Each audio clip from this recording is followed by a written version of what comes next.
নমস্কার বন্ধুরা, স্বাতী রান্নাঘরে তোমাদের সবাইকে স্বাগত জানাই। আজ আমি একটা নিরামিষ পদ নিয়ে এলাম, যার নাম হলো পেঁপের ঘন্ট। এটা খুবই ফেমাস একটা নিরামিষ বাঙালি পদ। চলো দেখে নিই এই পেঁপের ঘন্ট বানাতে আমাদের কী কী লাগবে। প্রথমেই পেঁপে নেব। পেঁপেটাকে কেটে ভালো করে ধুয়ে খোসাটা ছাড়িয়ে নেব, আর ভেতরের যে বুকাটা থাকে সেটাও ভালো করে ফেলে নেব।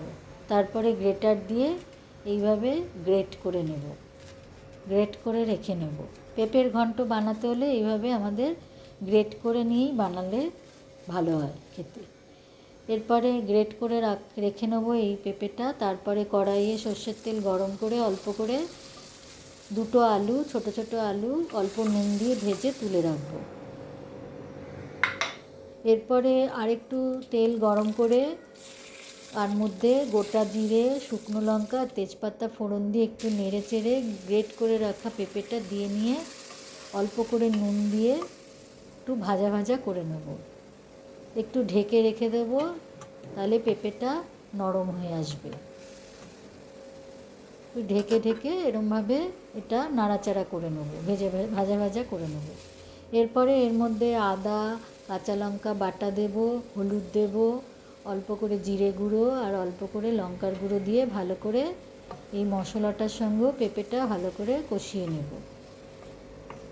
তারপরে আবারও কিছুক্ষণ ঢেকে রেখে দেব। যখন মশলাটা পেঁপের সঙ্গে খুব ভালো করে মিশে যাবে আর একটু নরম হয়ে যাবে, তারপরে ভেজে রাখা আলু, পরিমাণ মতো নুন আর সামান্য চিনি দিয়ে আবারও ভালো করে ঢেকে রেখে নেব। তারপরে অল্প করে জল দেব, জল দিয়ে ভালো করে নাড়াচাড়া করে কিছুক্ষণ আবার ঢেকে রেখে দেবো, যতক্ষণ না পুরো ভালো করে সেদ্ধ হয়ে যায়। এরপরে অল্প করে ঘি আর গরম মশলার গুঁড়ো দেব, দিয়ে ভালো করে নেড়ে চেড়ে চেরা কাঁচা লঙ্কা দুটো দেব, এটাতে সুন্দর একটা কাঁচা লঙ্কার গন্ধ আসে। তারপরে কিছুক্ষণ ঢেকে স্ট্যান্ডিং টাইমে রেখে গরম গরম পরিবেশন করব। এটা ভাত রুটি দুটো দিয়ে খেতেই খুব ভাল লাগে। নিরামিষ দিনে এই পেঁপের ঘন্ট বানালে আর কিছুই লাগবে না। আমার এই রেসিপিগুলো যদি ভালো লাগে আমার রান্নাঘরের সঙ্গে থেকেও। আজ আসি, অনেক ধন্যবাদ।